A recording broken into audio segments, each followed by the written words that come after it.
ഉൽപ്പത്തി പുസ്തകം അധ്യായം 42.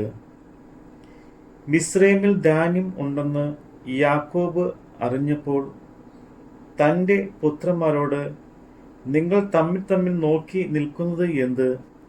മിസ്രൈമിൽ ധാന്യം ഉണ്ടെന്ന് ഞാൻ കേട്ടിരിക്കുന്നു.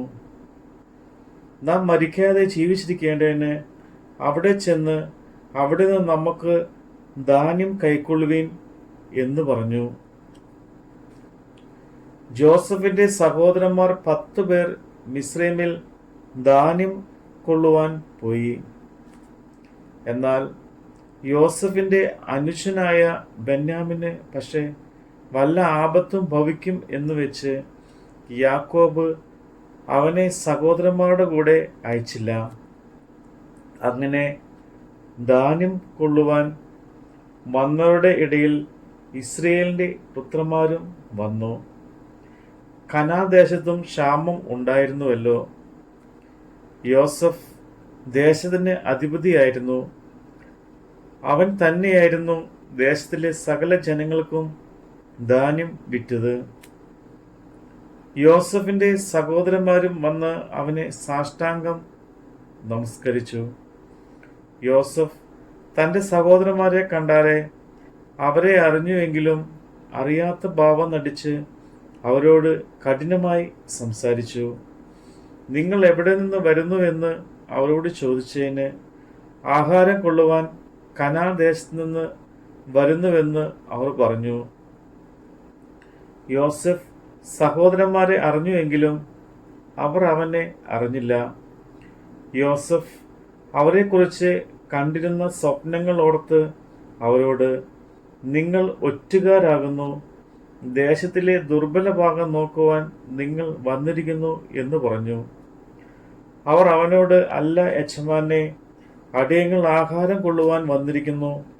ഞങ്ങൾ എല്ലാവരും ഒരാളുടെ മക്കൾ, ഞങ്ങൾ പരമാർത്ഥികളാകുന്നു, അടിയങ്ങൾ ഒറ്റുകാരല്ല എന്ന് പറഞ്ഞു.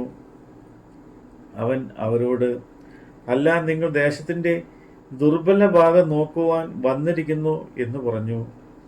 അതിന് അവർ, അടിയങ്ങൾ കനാൻ ദേശത്തുള്ള ഒരാളുടെ മക്കൾ, 12 സഹോദരന്മാരാകുന്നു. ഇളയവൻ ഇന്ന് ഞങ്ങളുടെ അപ്പൻ്റെ അടുക്കൽ ഉണ്ട്, ഒരുത്തൻ ഇപ്പോൾ ഇല്ല എന്ന് പറഞ്ഞു. യോസഫ് അവരോട് പറഞ്ഞത്, ഞാൻ പറഞ്ഞതുപോലെ നിങ്ങൾ ഒറ്റുകാർ തന്നെ. ഇതിനാൽ ഞാൻ നിങ്ങളെ പരീക്ഷിക്കും. നിങ്ങളുടെ ഇളയവൻ സഹോദരൻ ഇവിടെ വന്നല്ലാതെ ഫറവോനാണ് നിങ്ങൾ ഇവിടെ നിന്ന് പുറപ്പെടുകയില്ല. നിങ്ങളുടെ സഹോദരനെ കൂട്ടിക്കൊണ്ടുവരുവാൻ നിങ്ങളിൽ ഒരുത്തിനെ അയപ്പീൻ. നിങ്ങളോ ബന്ധന്മാരായിരിക്കണം, നിങ്ങൾ നേരുള്ളവരോ എന്ന് നിങ്ങളുടെ വാക്ക് പരീക്ഷിച്ചറിയാമല്ലോ. അല്ലെന്ന് വരികയിൽ ഫറവോനാണ് നിങ്ങൾ ഒറ്റുകാർ തന്നെ. അങ്ങനെ അവൻ അവരെ 3 ദിവസം തടവിലാക്കി. 3-ാം ദിവസം യോസഫ് അവരോട് പറഞ്ഞത്, ഞാൻ ദൈവത്തെ ഭയപ്പെടുന്നു. നിങ്ങൾ ജീവിച്ചിരിക്കേണ്ടതിന് ഇത് ചെയ്യുവിൻ. നിങ്ങൾ പരമാർത്ഥികളെങ്കിൽ നിങ്ങളുടെ ഒരു സഹോദരൻ കാരാഗൃഹത്തിൽ കിടക്കട്ടെ. നിങ്ങൾ പുറപ്പെട്ട് നിങ്ങളുടെ വീടുകളിലെ ബുദ്ധിമുട്ടിന് ധാന്യം കൊണ്ടുപോകുവിൻ. എന്നാൽ നിങ്ങളുടെ ഇളയ സഹോദരനെ എൻ്റെ അടുക്കൽ കൊണ്ടുവരണം. അതിനാൽ നിങ്ങളുടെ വാക്ക് നേരെന്ന് തെളിയും. നിങ്ങൾ മരിക്കേണ്ടി വരികയില്ല. അവർ അങ്ങനെ സമ്മതിച്ചു. ഇത് നമ്മുടെ സഹോദരനോട് നാം ചെയ്ത ദ്രോഹമാകുന്നു. അവൻ നമ്മോട് കെഞ്ചിയപ്പോൾ നാം അവൻ്റെ പ്രാണസങ്കടം കണ്ടറിയും. അവൻ്റെ അപേക്ഷ കേട്ടില്ലല്ലോ.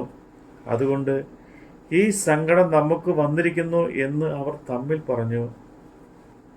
അതിന് രൂബേൽ, ബാലിനോട് ദോഷം ചെയ്തെന്ന് ഞാൻ നിങ്ങളോട് പറഞ്ഞില്ലയോ?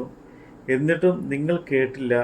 ഇപ്പോൾ ഇതാ അവൻ്റെ രക്തം നമ്മോട് ചോദിക്കുന്നു എന്ന് അവരോട് പറഞ്ഞു. യോസഫ് അവരോട് സംസാരിച്ച് വിഭാഷി മുഖാന്തരം ആയിരുന്നതുകൊണ്ട് അവൻ ഇത് ഗ്രഹിച്ചു എന്ന് അവർ അറിഞ്ഞില്ല. അവൻ അവരെ വിട്ട് മാറിപ്പോയി കരഞ്ഞു. പിന്നെ അവരുടെ അടുക്കൽ വന്ന് അവരോട് സംസാരിച്ച് അവരുടെ കൂട്ടത്തിൽ നിന്ന് ശിമയോനെ പിടിച്ച് അവർ കാണെ ബന്ധിച്ചു. അവരുടെ ചാക്കിൽ ധാന്യം നിറപ്പാനും അവരുടെ ദ്രവ്യം അവനവൻ്റെ ചാക്കിൽ തിരികെ വെപ്പാനും വഴിക്ക് വേണ്ടിയ ആഹാരം അവർക്ക് കൊടുപ്പാനും യോസഫ് കൽപ്പിച്ചു. അങ്ങനെ തന്നെ അവർക്ക് ചെയ്തു കൊടുത്തു. അവർ ധാന്യം കഴുതപ്പുറത്ത് കയറ്റി അവിടെ നിന്ന് പുറപ്പെട്ടു.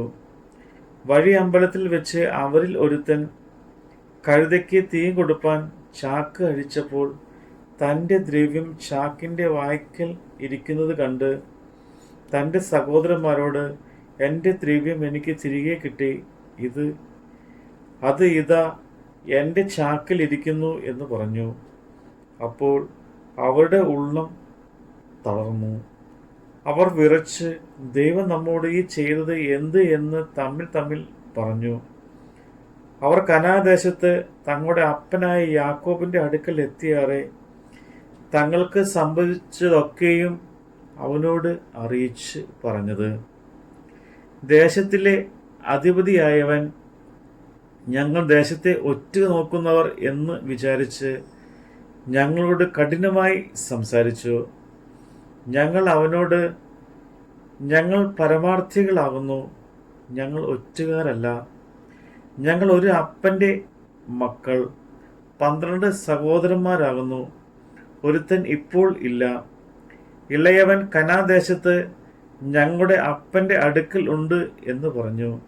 അതിന് ദേശത്തിലെ അധിപതിയായവൻ ഞങ്ങളോട് പറഞ്ഞത്, നിങ്ങൾ പരമാർത്ഥികൾ എന്ന് ഞാൻ ഇതിനാൽ അറിയും.